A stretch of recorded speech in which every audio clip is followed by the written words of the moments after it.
तर नमस्कार मित्रांनो, माझे नाव वेदांत जोशी, अर्थातच तुम्हा सर्वांसाठी डेंटिस्ट ट्रॅव्हलर घेऊन आलो आहे एक नवीन व्हिडिओ.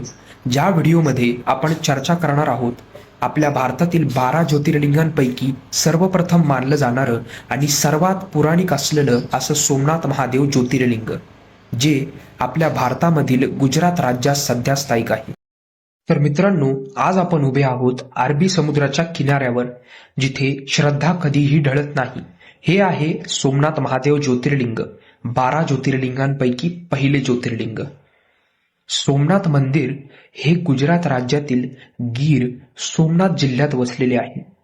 मंदिराच्या मागे अथांग समुद्र आणि समोर भक्तीचा महासागर असं दृश्य खरंच क्वचितच पाहायला मिळतं. पुराणांनुसार चंद्रदेव म्हणजेच सोम यांना दक्ष प्रजापतींचा शाप लागला होता. शापामुळे त्यांचे तेज क्षीण होत गेले. या शापातून मुक्त होण्यासाठी त्यांनी येथे भगवान शिवांची तपस्या केली आणि असे देखील मानले जाते की ही तपस्या जवळपास हजारो वर्ष चालली. त्यानंतर शिव प्रसन्न झाले आणि येथे ज्योतिर्लिंग रूपात प्रकट झाले, म्हणून या ठिकाणाला सोमनाथ असे नाव पडले.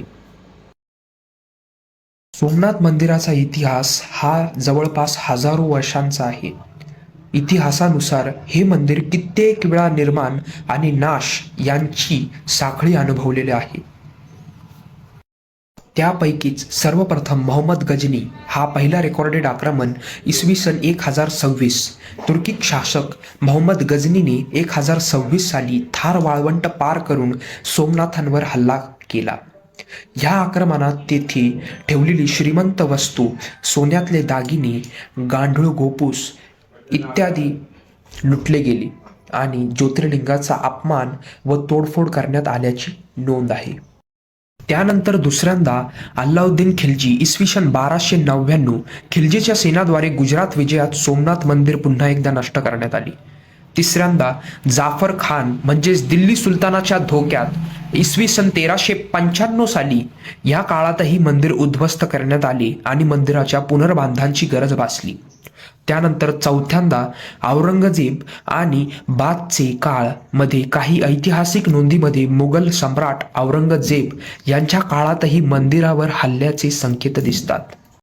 मित्रांनो, हे होते सर्व परप्रांतीय शासक ज्यांनी ह्या मंदिरावर हल्ला करण्याचा आणि सनातन हिंदू धर्माला ठेच पोहोचवण्याचं कार्य केलं. पण मित्रांनो, इतिहासातील रेकॉर्डमध्ये असे देखील सांगितले जाते की ह्या मंदिरावर एकूण 17हून अधिक परप्रांतीय शासकांनी हल्ला करण्याचा प्रयत्न केला होता. पण मित्रांनो, तुम्हाला हा प्रश्न पडला का की नेमके हे परप्रांतीय शासक भारतात आल्यानंतर ह्या मंदिरावर हल्ला का करत असावेत? तर याची आहे मूळ 5 कारणे. तर हे 5 कारणे आपण सध्या चर्चा करूया.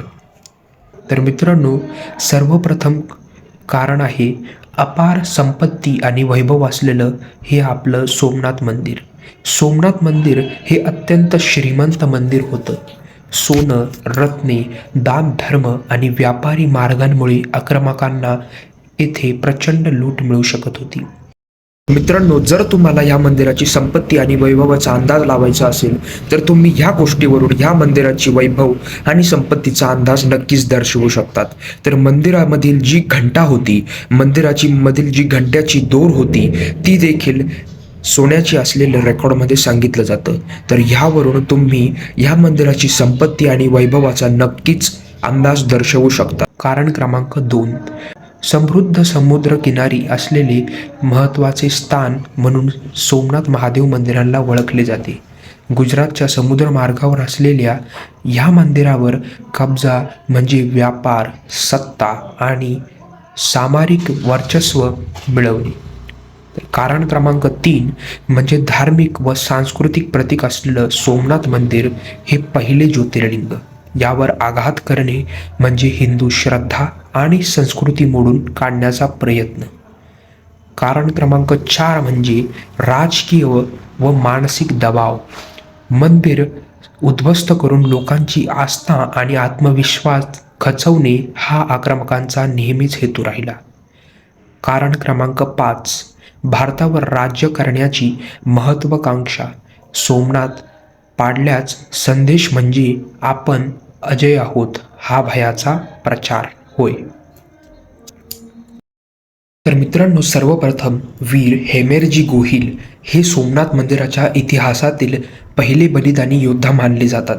इसवी सन 13व्या शतकात अल्लाउद्दीन खिल्जीच्या आक्रमणानंतर जेव्हा सोमनाथ मंदिर उद्ध्वस्त झाले होते, तेव्हा त्या काळात सोमनाथ क्षेत्राची जबाबदारी गोहिल घराण्यांकडे होती. तर सर्वप्रथम मंदिराचे रक्षण करताना वीर हेमेरजी गोहिल यांना प्राणांची आहुती दिली. त्यांचे बलिदान हे सोमनाथच्या संरक्षणासाठी दिलेले पहिले ऐतिहासिक बलिदान ठरले. आजही सोमनाथ मंदिरा परिसरात वीर हेमेरजी गोहिल यांचा स्मारक स्तंभ उभा आहे, जो त्यांच्या शौर्याची साक्ष देतो. त्यांनी देव, धर्म आणि देशासाठी बलिदान ही परंपरा सोमनाथशी जोडली.